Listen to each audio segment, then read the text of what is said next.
Here's Dr. Young. Well, thank you very much. It's really good to be here. Nice to see you all. As you can see, it's also being video recorded. We've got other professors here, so there's no pressure at all. It's all good. Everything's fine. Don't worry about me. The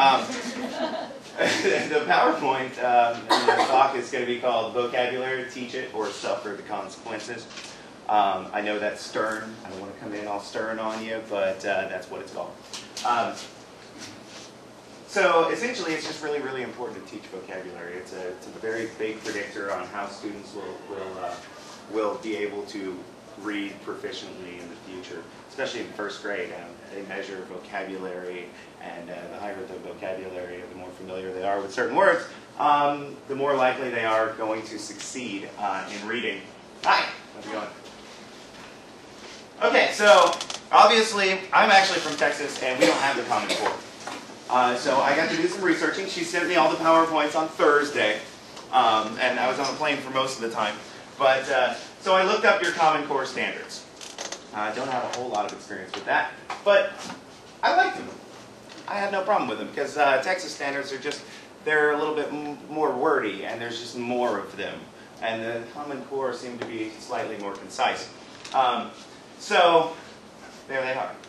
And we'll revisit those at the end to see exactly if we've hit any of them. I'm going to do a series of demonstrations because I am in the second grade classroom. I saw this as an awesome opportunity to make some lesson plans that I will be using upon my return, but I will go ahead and use them with you and show you some of those. So the first thing I want us to do is we must understand this whole vocabulary concept. So what I'm going to do is I'm going to bring you through a quick lesson, and it's brought to you by the Concept Attainment Strategy. And this strategy essentially is going to provide you an opportunity to build your own definitions of different types of vocabulary. Instead of me just telling you exactly what it is, I'm going to allow you to kind of participate, and we'll create, make some hypotheses, and then see if we can arrive to a proper definition. So what I'm going to do is, under A, B, and C, I'm going to put 3 different words. And then I'm going to stop and I'm going to ask you, why did I put one word in A, one in B, one in C? What's different about them? Why have I categorized them? Okay? So under A, I'm going to write run. Under B, I'm going to write create. And under C, I'm going to write economics. So think for a moment. Why separate these 3 words? Why is A and A? Why is B and B? What's up with C? They're tier words. They are tier words. Fantastic. So they are tiered. So let's put that down here. We have a hypothesis. We think they're tier words. That's an E. I have to do that all the time with my kids. They're like, is that an H or an L? I'm sorry. I'm left-handed, and I'm a dude. So what I'm going to do now that we have a hypothesis, I'm going to add a couple more. I'm going to add apple, trace, and photosynthesis. But this time I'm going to ask you not only just, these are tier words. What's different about it? Look at these words. Think about it. Maybe get some descriptors out there. Describe each section of these words. And any moment, you just pop that out. Yes? The words on A are kind of like simple words. Okay. Simple.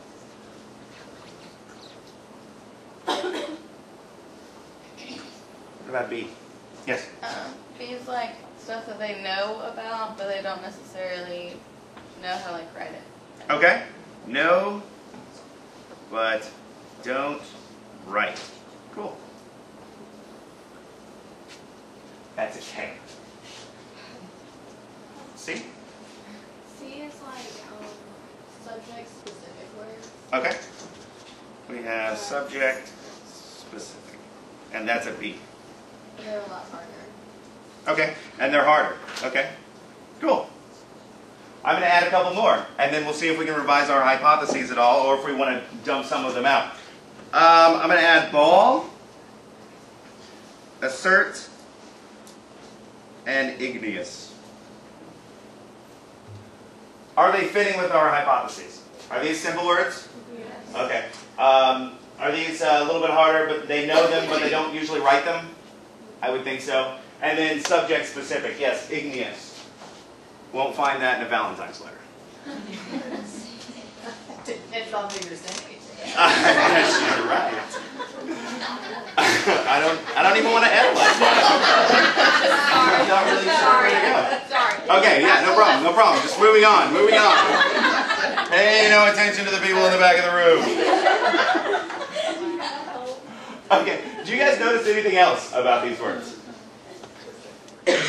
Yes? The ones in A are pretty much like a one definition, and then the farther you go, the more you have to think about how to describe them or how to explain it to someone. So, multiple meanings. Multiple meanings. B is also action word. Okay, these are also action words. Great. All right, well, I'm going to add a couple more. You ready? And this strategy you can use to teach science, like solids, liquids, gases, and then at the end you can actually give the names of them. You can just kind of list, water, milk, and then, methane, and other things. So it's a pretty cool strategy. The kids like it. It's not like one of those, hey, jump up and down, but it keeps their brain, moving and they're thinking, and that's what's really important.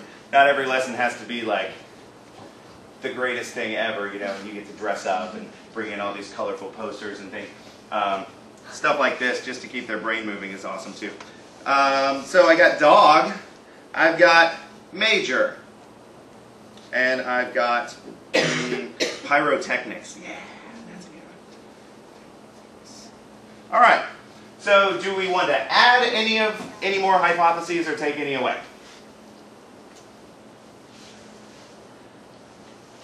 It's okay. If you're wrong, I promise.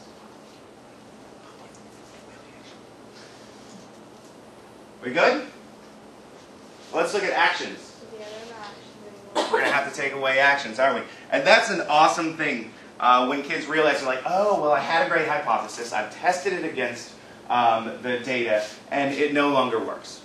It no longer works. So essentially, at the end, you reveal to them solids, liquids, gases, or whatever it happens to be. A great way to use this is summary and sequence, because they mix that up a lot, and to put them up against each other. And then essentially the students are able to give all of these descriptors, and they come up with really their own definition. And that's what you really want in vocabulary, for them to put it in their own words. And if they can, then they know it. Also, it's fun. So naturally at the end you go, oh my gosh, it's called Tier 1. Oh my gosh, it's called Tier 2. It's called Tier 3. And you're like, oh kids, guess what? You are so smart. You just came up with the most amazing definitions. I think simple one definition words are Tier 1 words. And I think that Tier 2 words, you know them, but you usually don't write them. You don't use them, and they often have multiple meanings. And then finally you go, and Tier 3 words, wow, they're scientific, they're subject specific, and they're much harder. So right there you've developed your own definitions, and that makes you discover you own. So there you go. That's concept, attainment, strategy.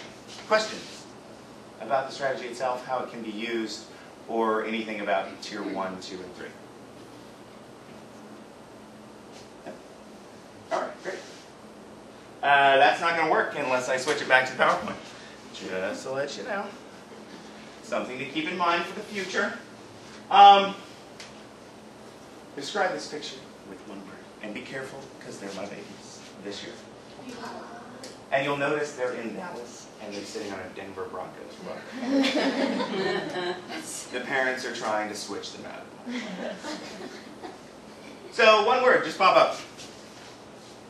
Engaged. Engaged. Just anything, really. Educated. Educated. Adorable. Adorable. Happy. Diverse. Collective.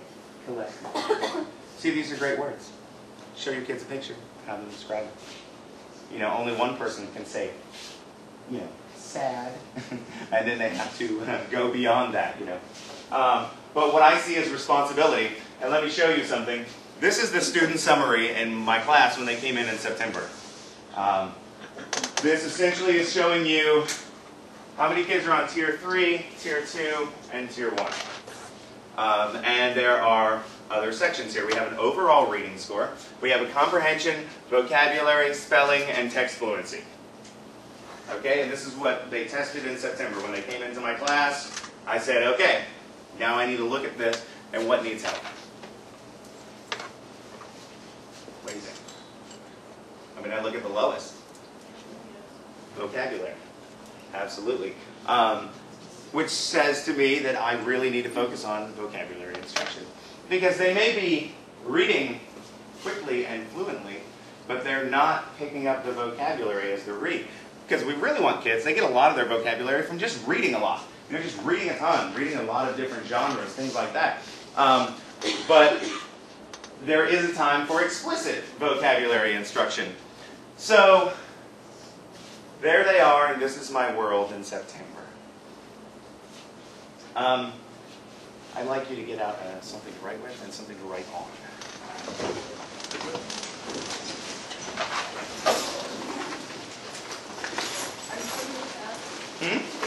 No, I'm not taking it out. I don't want it.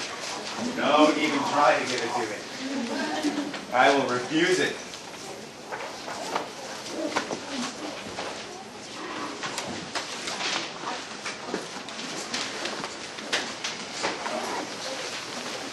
And please do stop me if ever you have questions or if I confuse you. Does anybody need anything? I had to get some myself. I asked Dr. Swaggerty, can I borrow some paper? I need this for my lesson. So this is called making and writing words. It's a cool little activity. It doesn't take much. What you do is you choose this magic word.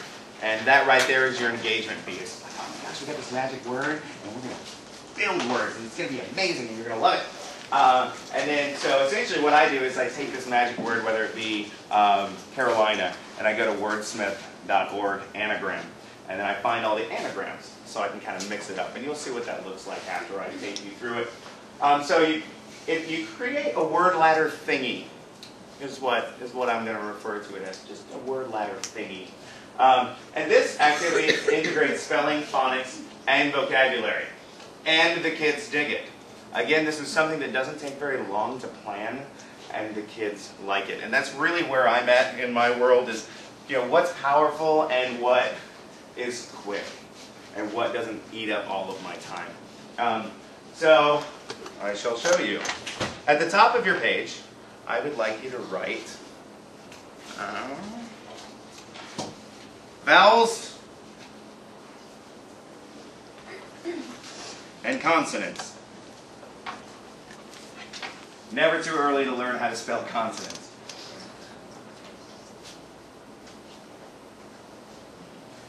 And I'm going to give you some vowels. You have A, I, and E. And I'm going to give you some consonants, T, R, P. Now in the end, all of these letters are going to go together and they're going to make a word. But we're going to work our way towards it. Through a series of prompts and such. Now this is kind of like making words, you know, where you move the words around, but this adds a component of writing them. Why not write them if you're going to make them? All right, so this is where I'm going to need you. Wake up. Here we go. This is the shortest word in the English language, and you do not have to capitalize it unless it's at the beginning of a sentence. What word is it?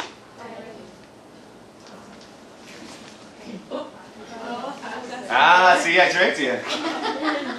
Only have to capitalize it at the beginning of a sentence, or, you know, Arkansas. So the first word is A, right on. So, okay, so what I'm going to do to this word is I'm going to add one letter. And this is a word that, well, it's short. And I'm going to add a consonant. What letter should I add? T. Very good. So now we have at. Awesome. And you can come up with your own codes. Spalding Spelling has their own codes.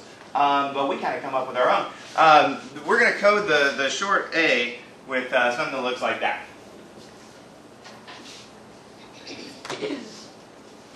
And then you tell them something like this. Okay, so how do we make that A say its name? What letter can we add to the end of at to make the A say its name? 8. Very good. So we add an E to the end of it. Make sure you give that long vowel. And we like to put a little Merlin hat on the E because it's magic. And again, you can come up with any codes you want. Like the ER, we put tiger stripes. You know, Tony the Tiger. Because they're great, whatever. But you can come up with anything. It just draws their attention to the sounds. And I think Spalding Spelling, you'll find they have like numbers. You have to code them with like, oh, that's a 3. And that's boring. So I don't do it. And here is a cool one.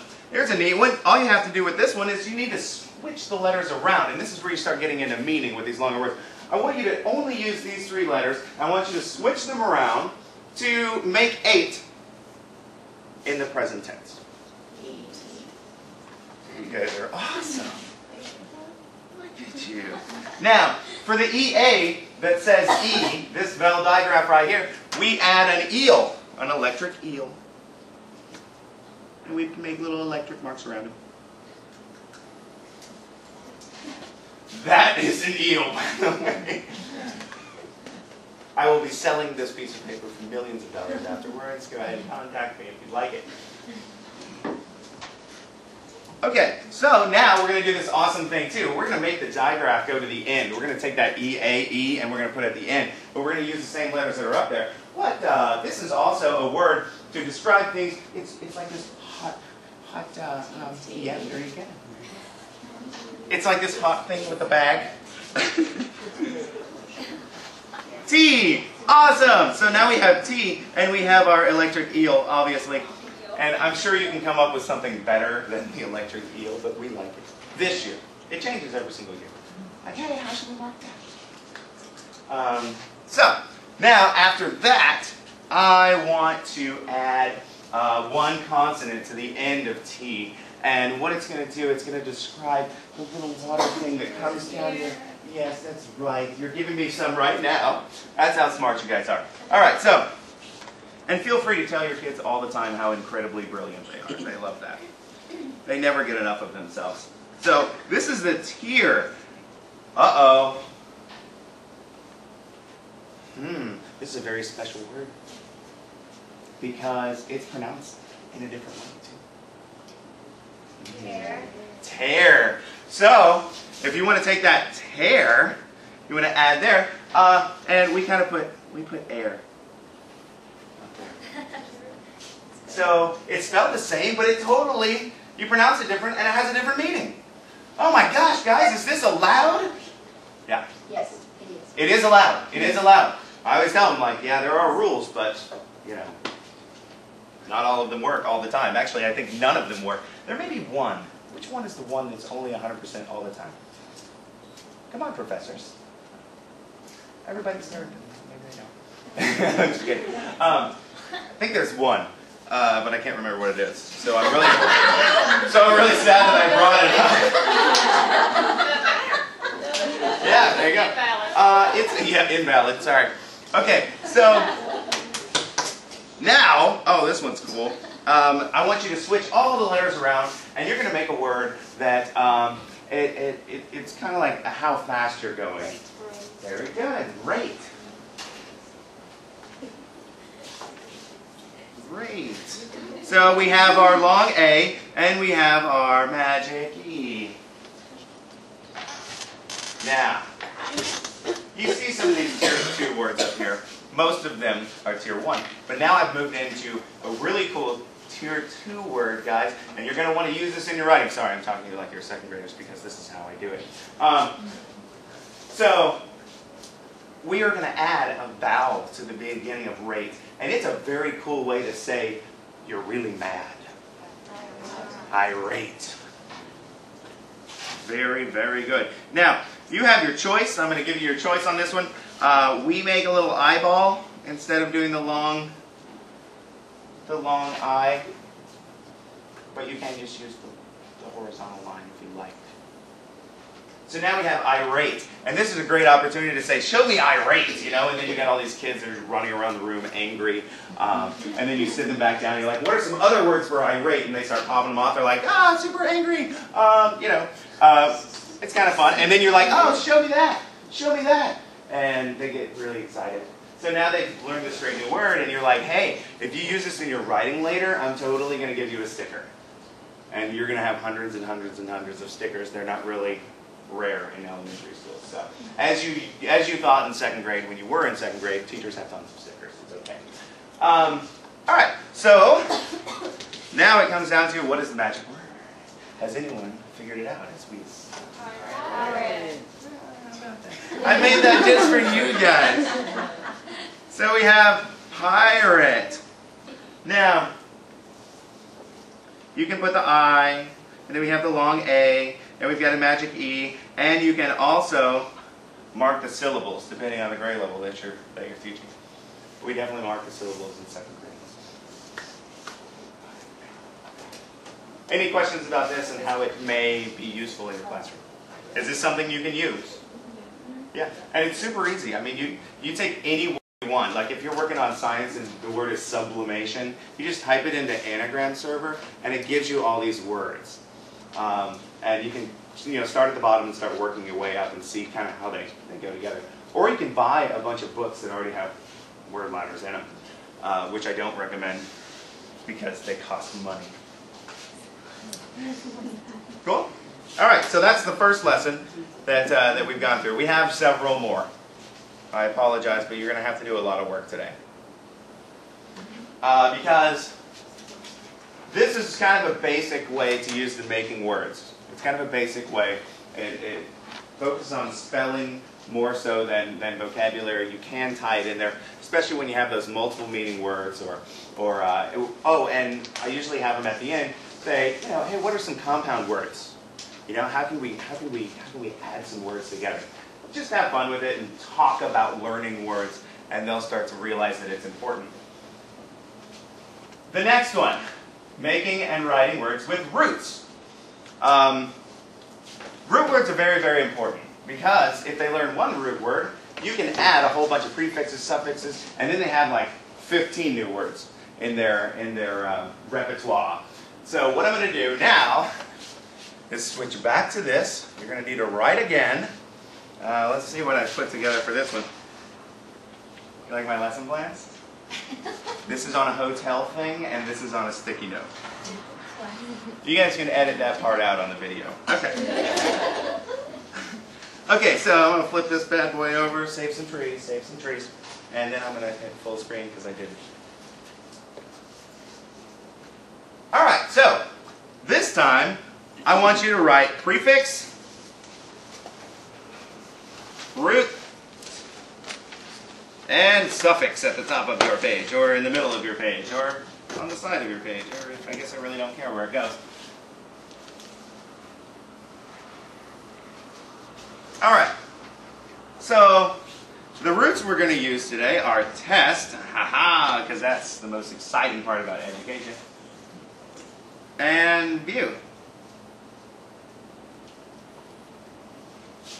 So all the kids are writing these down and like, oh gosh, what's Mr. Young doing today? And we have re and pre. Over here is your prefixes. And your suffixes, we're going to have a bunch. We're going to have S, E, D, I, N, G. These are more inflectional endings, but A, B, L, E, a bowl is going to be a commonly used suffix. And then we begin to make words. First of all, we talk about the meaning of test. Everybody know what a test is? Right on, yes, that's what I'm going to give you later today. It's going to be awesome. View, when you look for something, when you can see something. So you make sure that they understand what the root word is. You put it in child-friendly language, and they get it. Then they start getting a little loud, because then you're going to start changing these meanings. So what I want to do is I want to start with the prefixes. And so what I want to do is tell them re means to do again and pre means before. You know, to do again and then before. So I asked them, okay, we have a test. What if you have to take that test again? What prefix can we add to test? Re. Excellent. Retest. And one of them in my class really knows what that means. So he's got full knowledge and usability of the term retest. Okay, but what if I give you a test before? What word can we make there? Pretest. Pretest. Excellent. You guys are brilliant. Pretest. Now, as you can see, this one's a little less focused on spelling and really focused on the meaning and how to change meaning with the prefixes. Then we can start adding these suffixes. You can do it in any order. It's really up to you. It's your classroom. I can tell you what to do. I can only prepare you the best I can. So let's say that there's more than one pretest. How would we, what would we add to pretest? S. Very good. We're going to make it plural. Pretests. Okay. What if yesterday you took the retest? How would we describe that? How would we say it in a sentence? Yesterday I retested. Uh-oh. But everybody be super quiet because somebody's taking their retest right now. They are retesting.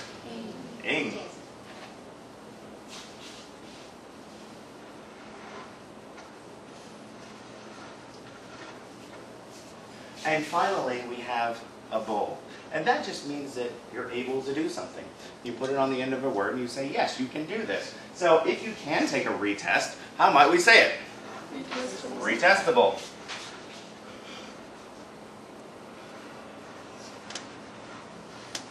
And you can do the same thing with view. And now, instead of knowing 2 words, they know a bunch. And they start to learn how to manipulate language with prefixes, suffixes, and inflectional endings. Questions about that? That takes about, I'd say, 1.5 minutes to come in. And it doesn't take very long to do in your classroom. It's a great warm-up when they come in. It's like, okay, get out your word work journals and let's do this. And then they've already been, they've already learned 2 roots and then a whole bunch of different ways that they can use this. Questions about that? No? Okay, cool. You did a better job than I did when I did decontextualization. Right, yes, these are all in, I did what? No, I would never do a better job than you. That is unacceptable. But yes, these are decontextualized. This is a great way to teach in isolation. So you already did this? You didn't even tell me? That's like your friend who's telling a story and you just listen to it again. You know? I'm big on it. I already heard it. Move on. Alright, whatever.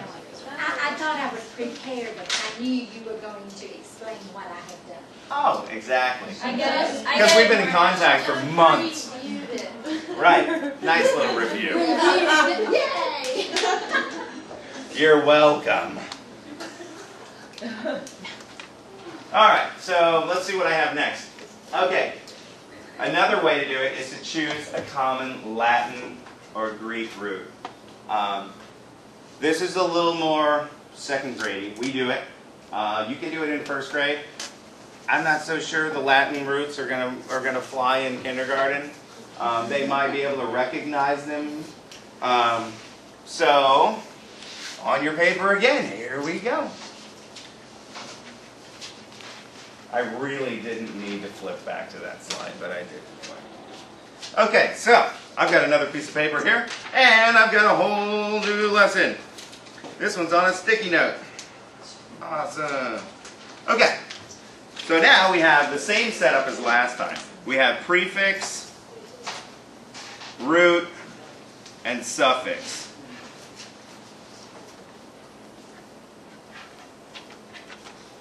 Now the root is not going to be your standard look, rug, that kind of thing. It's going to be gress. Does anybody know what gress means?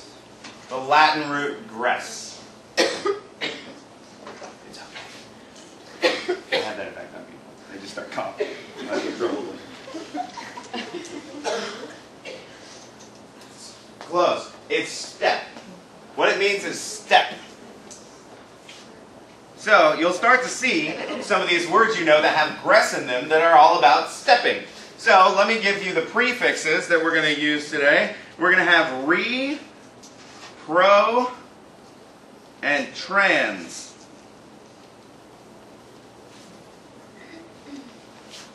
Just like in our last lesson, re means again. But it also means back. And pro means forward. Positive. And trans means beyond. Like a transatlantic flight means you fly over and beyond. So, here we go. Oh, sorry. Suffixes. Shun and iv. These are hard to describe. Shun and iv. Shun, I would say, turns it into kind of a noun, like a state. That's kind of simplistic. It doesn't always do that. But also, and then iv is more, turns it in kind of an adjective. It describes the quality of something. So, as you can see, as you're probably already putting in your mind, we can start putting these. Well, actually, there's a couple of questions you can ask about if. The shun is, what was it? And you can ask about the iv, how do we describe it? So we can put together, let's see, if we take a step back, what do we have? Regress. And if we move forward, we have progress. Step forward. And then trans, and trans is beyond or kind of a tangent, off to the side, both. So if we go beyond the step, we transgress.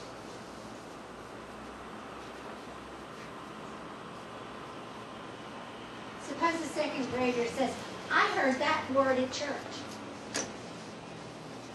You say, we don't talk about that in school.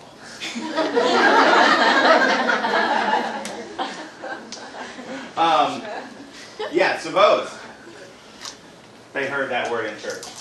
What do you do then? I'm going to throw that right back at all you guys. Transgress. Oh, right. See, I need to refill my spiritual cup. I haven't heard that in a while.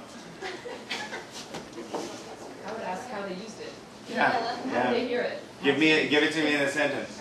Give it to me, this is good. There you go.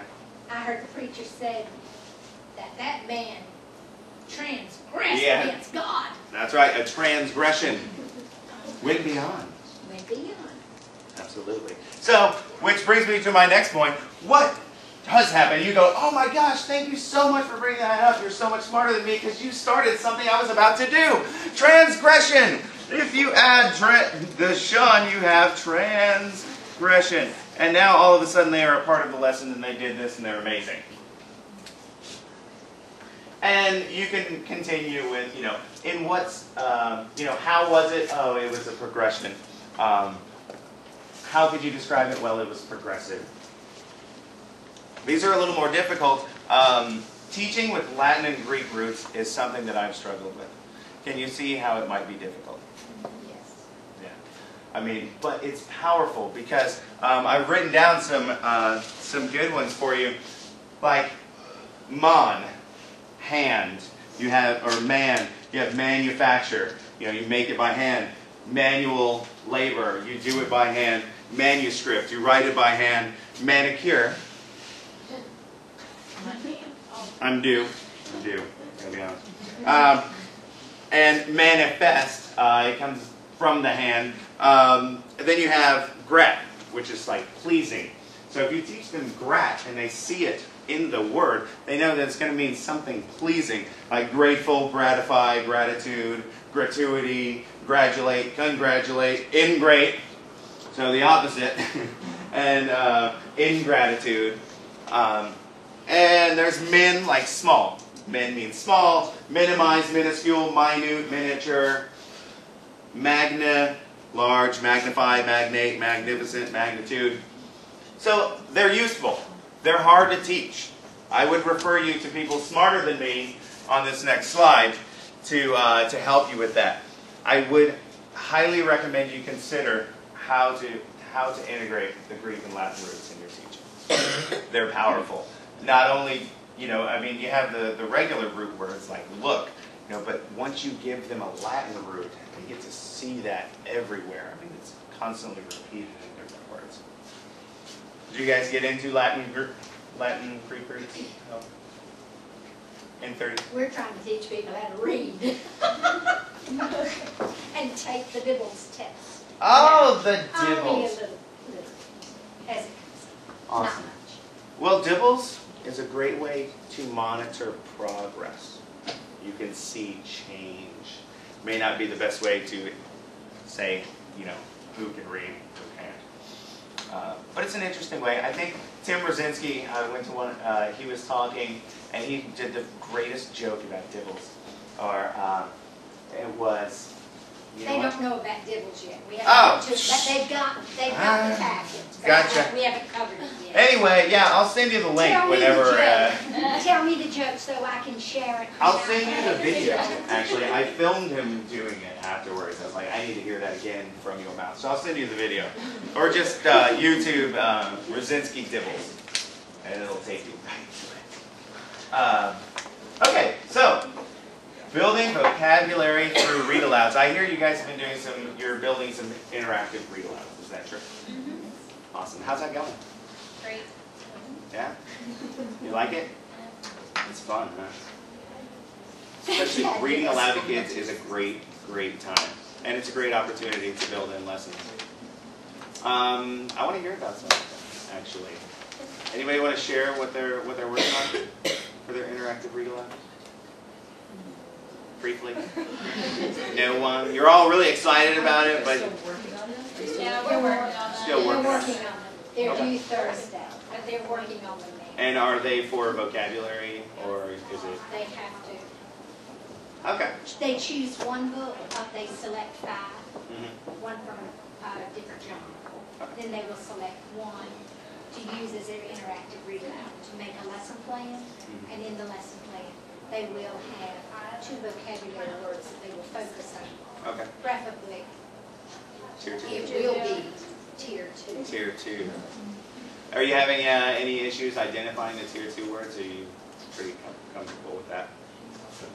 I mean, the way I think about it is kind of, if it has a synonym that's easier, it's probably a tier 2. Fierce is going to be a tier 2 because there's a simpler synonym to it. Multiple meanings, not basic. And you guys came up with that definition pretty nicely earlier, mostly because you had already studied it. I did touch on it. Yeah, I get touched on. Don't you think I needed to do that? Yeah, absolutely, Right? absolutely. And the concept of Athena Strategy that we used earlier is awesome when they have no clue that it's coming, because it's a surprise thing. But then it's like, hey, what are these tier words? Oh. And you always have that smarty pants in your class who's going to tell you what it is beforehand anyway. You just don't call on them. That's the thing. They're going to sit over there like this, but you just ignore them. Big fan of that. So, okay, I'm going to read you a book, and I'm going to show you a little T-chart that we like to use. It's from, actually, Debbie Miller. Have you guys required to read that book or use it at all? Reading with Meaning, Teaching Comprehension in the Primary Grades. It's awesome. My first year teaching, the first chapter is called In September, and it takes you through. It really saved my life. When I didn't know what I was doing, it saved my life. I think she's got a lot of great strategies in there. So, I mean, all the way from asking questions, all these amazing comprehension strategies, and all these wonderful, wonderful anchor charts. So I'm going to show you one of those. She'll usually write something at the top like, you know, readers will think about words they don't know or new and interesting words, and then we all try to figure them out. We read the book Eat, Creak, Snicker, Sneak, and inferred the meanings of these words. And she'll put like, highlight the word infer, and, you know, I mean, she really takes them to a pretty high, holds them to a pretty high standard. All right, so this, I know it's groundbreaking, isn't it? Look at this chart. I spent a lot of time preparing it, obviously. You won't find as much cute in my classroom as you might find down the hall. So I'm okay with not awesome font. I'm okay with that. And you won't be probably, but that's okay. That's the deal. So what I'm going to do is I'm going to read this book. It's called Eat, Creak, Snicker, Sneak, and it's by Rhonda Galler Green. Rhonda Galler Green wrote a book called This is the Teacher that I like to read on the first day of school because it's really fun to read and you can go super fast and the kids dig it. And that's really, you'll find the theme in my message today is the kids dig it. As long as they dig it and as high as you can go, as much as you can teach them, and they still dig it, that's the best right there. Take them to the highest potential, and as long as they're liking it, you're good to go. Now, it doesn't mean that they're smiling all the time, but it means that they're thinking all the time. So this one is, you know, I mean, some people may say, read it around Halloween, but I think it's good all the time. So, there. So what we're going to do, guys, is I want you to stop me. Just give me a thumbs up when you hear a word that's new or interesting. And teachers, stop me when you hear a tier 2 word. Okay, that's really what I'm saying. And the great part about using new or interesting, it's not necessarily all these tier words. Like you said earlier, they know them, but they don't use them. Interesting is a great way to get them to stop you at the words they've heard, but don't necessarily use. And of course, sometimes they don't. And you go, hey, did anybody notice this one? Hello? Anybody notice this one? All right, so this book is amazing. When all the town is fast asleep, 2 little creatures crawl and creep up the hill over the top. Down again, then plop they stop. Anybody hear any tier 2 words on that one? Crawl. Creep and crawl? Yeah. Okay, cool. Let's put that on here.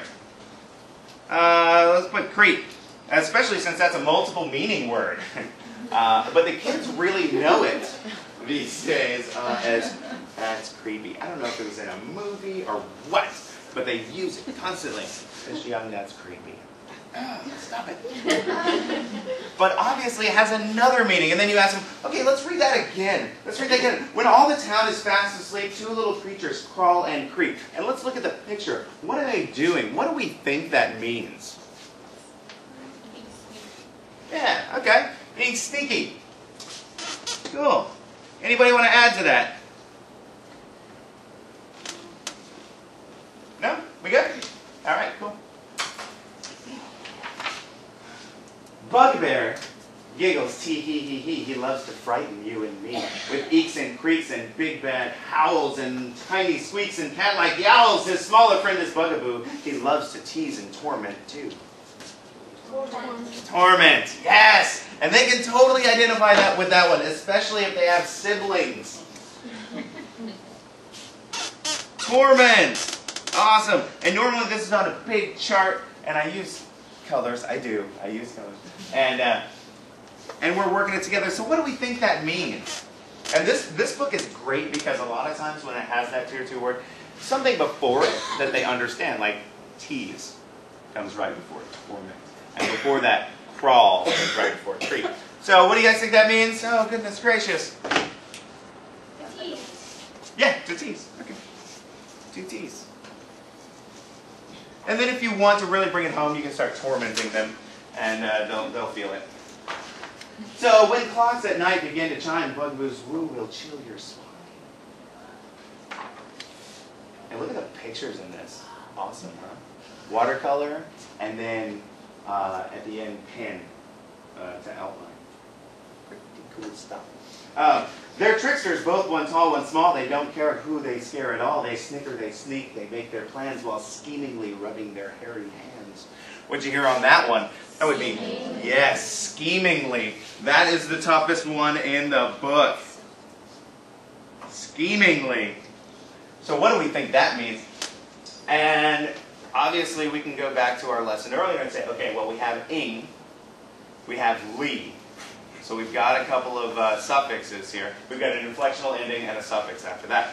So what do we think scheme is? They're schemingly rubbing their, yes, exactly, to plot. And then you can have them all rub their hands schemingly because they're plotting. And they're always plotting against you, so that's a great opportunity to call them out.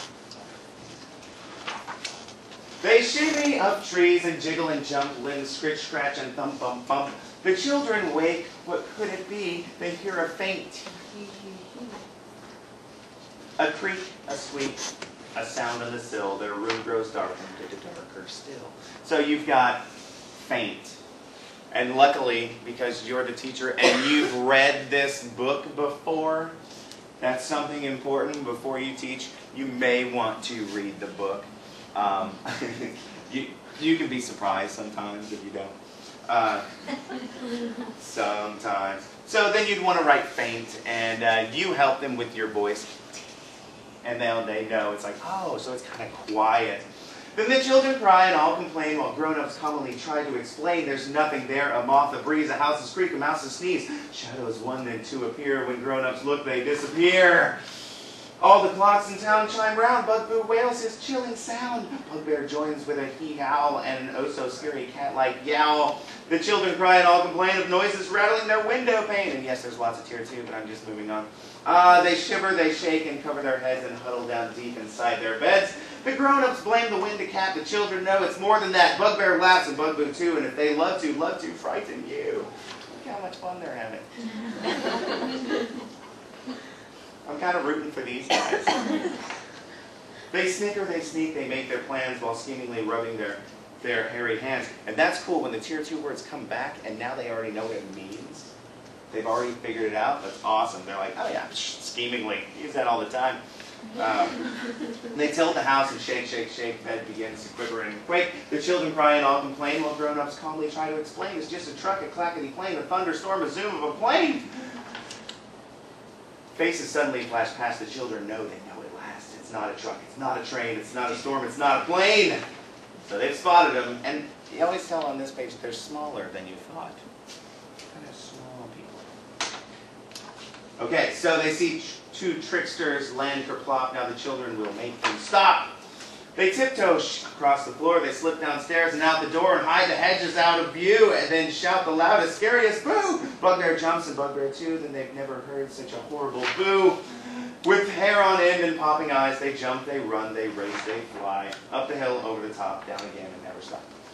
So that's that book right there. The reason I read the rest of it to you is because it's awesome and I figured you need closure. Yeah, I know, right? And so get this one. Check out Rhonda Green. She's a good author. She's not as prominent in classrooms. But so simple way of leading your kids through inferring word meanings. All it takes is a chart and an awesome book.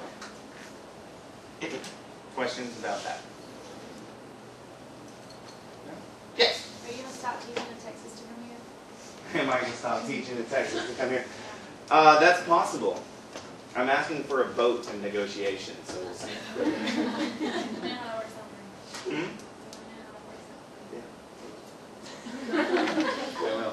Yeah, I love my job in Texas. I love teaching. So it's a really, really fun time.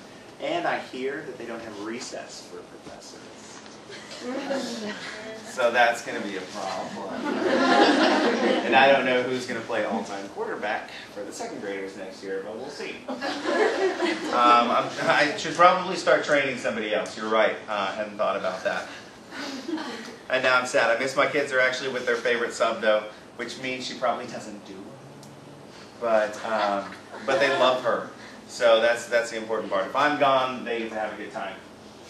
So you'll find that and lots more awesome lesson plans described perfectly and very, very conversationally from a teacher. Debbie Miller was actually in Denver Public Schools. And then she wrote this book, got rich, moved to New York, and sits in a think tank with like Lucy Calkins and everybody else. All right, so we've been working really hard on vocabulary and everything. And this is what the data looks like as of a couple of days ago. So vocabulary, it's moved up a lot, which is wonderful. I like to see this, but obviously I'm not done. It's February, and there's still 20% of the kids on Tier 3 for vocabulary. I can sit back and go, oh goodness, you know, they moved so far, they've made such progress, but I'm not done. Got a lot more work to do. And I'll share a couple of ideas briefly with what I plan on doing with some of these kids. This 20% I'm going to be pulling in small group. Obviously, the huge vocabulary focus has been nice, but not all the kids are needing it anymore. So I'm going to start pulling those small groups and use things like semantic webs. And that's more for like concepts. We read a book about a community. We start thinking about, you know, brainstorming and looking in the book to find words that are connected with community. So just like the Latin root, you have a main concept, and then you start to learn these other vocabulary words throughout that are connected. So they start making those connections there. Another way that I might use it is the concept map. And this, I mean, you don't want to do this with every word because you can't. There's just not enough time. And, you know, so this concept map here, like the word would be arachnid. And that's if you're really studying a lot about spiders or whatever. You want to make sure that they have that definition. This is a Tier 3 word, obviously. It's going to be domain specific. And you really have to break those down. You know, what is it? It's a member of the class Anthropos, you know, has 8 legs. What's an example? A spider. What is it like? They don't have antennae. You know, what's an example? A scorpion, ticks, and then you finally come down to a definition. So that's something I'm going to be working with them. Also, word riddles are fun. They're a good time. Here you go. You ready? I begin with the letter F. I have 2 syllables. I am a synonym for end.